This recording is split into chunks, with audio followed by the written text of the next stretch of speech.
السلام علیکم ورحمۃ اللہ وبرکاتہ، سامعین کرام، آج اس ویڈیو میں قربانی کرنے کا آسان اور سنت طریقہ بتایا جائے گا، اور یہ بھی بتایا جائے گا کہ قربانی کرنے کے وقت یعنی ذبح کرنے کے وقت کتنی رگیں کٹنی چاہیے، جن کا کٹنا ضروری ہے۔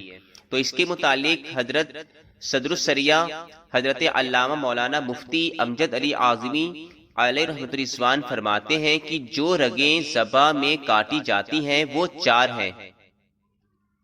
نمبر 1 حلقوم، یہ وہ ہے جس میں سانس آتی جاتی ہے، اور دوسری وہ رگ ہے جس سے کھانا پانی اترتا ہے، اور ان دونوں رگوں کے اگل بگل اور دو رگیں ہیں جن میں خون کی روانی ہوتی ہے۔ ان دونوں رگوں کو وداجین کہتے ہیں۔ ذبح کی چار رگوں میں سے 3 کا کٹ جانا کافی ہے، یعنی اس صورت میں بھی جانور حلال ہو جائے گا۔ اگر کسی نے 3 رگیں کاٹ دی تو بھی جانور حلال ہو جائے گا، کہ اکثر کے لیے وہی حکم ہے جو کل کے لیے ہے۔ اور اگر چاروں میں سے ہر ایک کا اکثر حصہ یعنی زیادہ تر حصہ کٹ گیا ہے تو جب بھی جانور حلال ہو جائے گا۔ اور اگر 4 رگوں میں سے ہر ایک کی آدھی آدھی ہر رگ کٹ گئی اور آدھی باقی ہے تو حلال جانور نہیں ہوگا، یعنی کہ جانور ایسی قربانی کرنے کے طریقے سے جانور حلال نہیں ہوگا۔ بہار شریعت جلد نمبر 3 صفحہ نمبر 312 سے 313 تک۔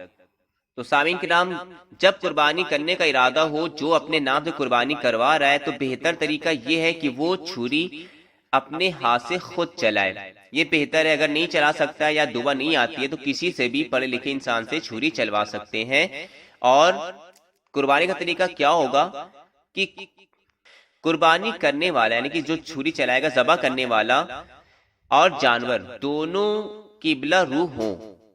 ہمارے علاقے ہندوستان میں قبلہ مغرب کی سمت یعنی کہ ویسٹ سائیڈ ہے، اس لیے سر ذبیحہ یعنی کہ جانور کا سر جنوب یعنی کہ ساؤتھ کی طرف ہونا چاہیے، تاکہ جانور بائیں یعنی کہ الٹے پہلو لیٹا ہو اور اس کی پیٹھ مشرق سمت یعنی کہ ایسٹ کی طرف ہو، تاکہ اس کا منہ قبلے کی طرف ہو جائے۔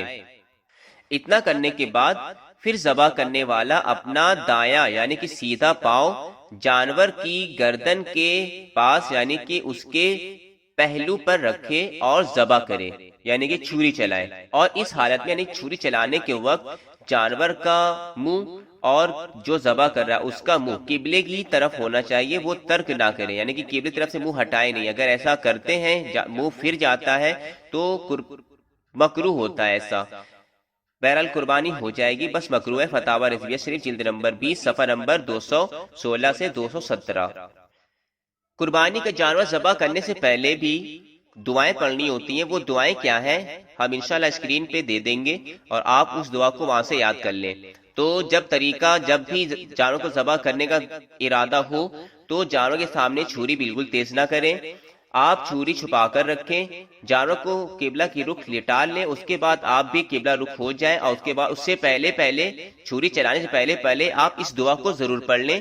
دعا ہے انی وجہت وجہی للذی فطر السماوات والارض حنیفا وما انا من المشرکین ان صلاتی ونسکی ومحیای ومماتی للہ رب العالمین لا شریک لہ وبذالک امرت وانا من المسلمین۔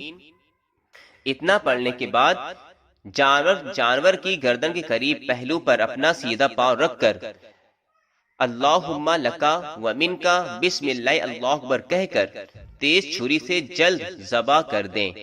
قربانی اپنی طرف سے ہو تو ذبح کے بعد یہ دعا پڑھیں، اللہم تقبل منی کما تقبلت من خلیلک ابراہیم علیہ السلام وحبیبک محمد صلی اللہ علیہ وسلم۔ اور اگر دوسرے کی طرف سے قربانی کریں تو منی کی بجائے من کہہ کر اس کا نام لے لیں۔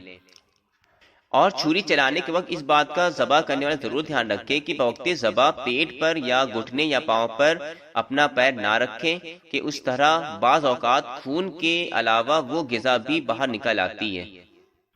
اور یہاں پہ ایک مسئلہ بھی ہے کہ اگر قربانی کوئی کرنے والا دعا کو پرچے میں دیکھ کر پڑھ رہا ہے تو پھر رسالے پر خون کے ناپاک قطرے نہ لگنے پائے، نہ ہاتھ سے لگے نہ جانور کے خون لگنے پائے، کیونکہ یہ ناپاک ہوتا ہے۔ دعا قرآنی دعائیں ہیں تو اس کا احتیاط ضرور کرتے ہیں۔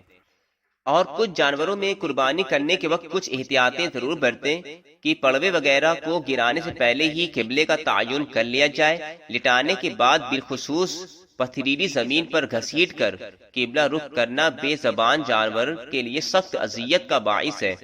ذبح کرنے میں اتنا نہ کاٹیں کہ چھری گردن کے ہڈی تک پہنچ جائے کہ یہ بے وجہ کی تکلیف ہے۔ پھر جب تک جانور مکمل طور پر ٹھنڈا نہ ہو جائے نہ اس کے پاؤں کاٹیں نہ کھال اتاریں۔ ذبح کر لینے کے بعد جب تک روح نہ نکل جائے چھری کٹے ہوئے پر ٹچ بالکل نہ کریں، نہ ہی ہاتھ لگائیں۔ بعض قصاب کیا کرتے ہیں کہ جلد ٹھنڈ کرنے کے لیے ذبح کے بعد تڑپتی ہوئی پڑوے کی گردن کی زندہ کھال ادھیڑ کر چھری گھونپ کر دل کی رگیں کاٹتے ہیں۔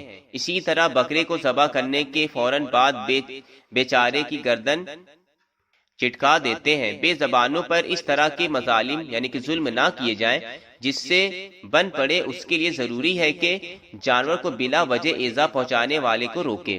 اگر باوجود قدرت نہیں روکے گا تو خود بھی گنہگار ہوگا اور جہنم کا حقدار ہوگا۔ اس لیے قربانی کرنے کے وقت جب ذبح کر لیں تو جانور جب بالکل ٹھنڈا ہو جائے، روح نکل جائے، اس کے بعد ہی کھال وغیرہ اتاریں۔ اور سامعین کرام ایک مسئلہ اور ملاحظہ فرما لیں کہ اگر کبھی کبھی یہ ہوتا ہے کہ دو لوگ مل کے چھری چلاتے ہیں، ایک آدمی دعا پڑھ لیتا ہے اور ایک وہ جس کے نام سے قربانی ہوتی ہے وہ بھی ہاتھ رکھ لیتا ہے، تو اگر ایسی حالت ہے کہ دو لوگ چھری چلا رہے ہیں تو اس حالت میں دونوں لوگوں کو بسم اللہ کہنا واجب ہوگا۔ اگر کسی ایک نے بھی جان بوجھ کر چھوڑ دیا یا یہ خیال کر کے چھوڑ دیا کہ دوسرے نے کہہ لی، مجھے کہنے کی کیا ضرورت، ان دونوں صورتوں میں جانور حلال نہیں ہوگا۔ در مختار جلد نمبر 9 صفحہ نمبر 551۔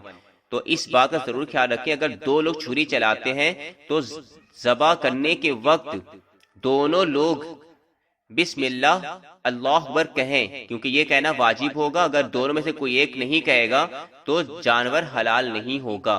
اس کا خاص دھیان رکھیں۔ یہ تھا سامعین کرام قربانی کا آسان اور سنت طریقہ۔ اس طریقے سے اپنے جانور کو حلال کریں، ذبح کریں، انشاءاللہ تعالی بہت سارا اجر و ثواب نامہ اعمال میں لکھا جائے گا۔ اس ویڈیو کو اپنے دوستوں میں ضرور شیئر کریں تاکہ ان کے علم میں بھی مزید اضافہ ہو اور قربانی کرنے کا طریقہ بھی معلوم ہو کہ اگر کسی کو کوئی کسائی وغیرہ نہ ملے تو وہ اپنے ہاتھ سے ذبح کر سکے۔ اور ویسے بہتر ہے کہ چھری تو قربانی جس کے نام سے ہوتی وہ چھری اپنے ہاتھ سے ہی چلائے۔ تو اس کے لیے دعائیں وغیرہ جو ہیں قربانی کی وہ ضرور یاد کر لیں تاکہ افضل طریقے سے قربانی ہو سکے اور زیادہ سے زیادہ ہمیں ثواب مل سکے۔ السلام علیکم ورحمۃ اللہ وبرکاتہ۔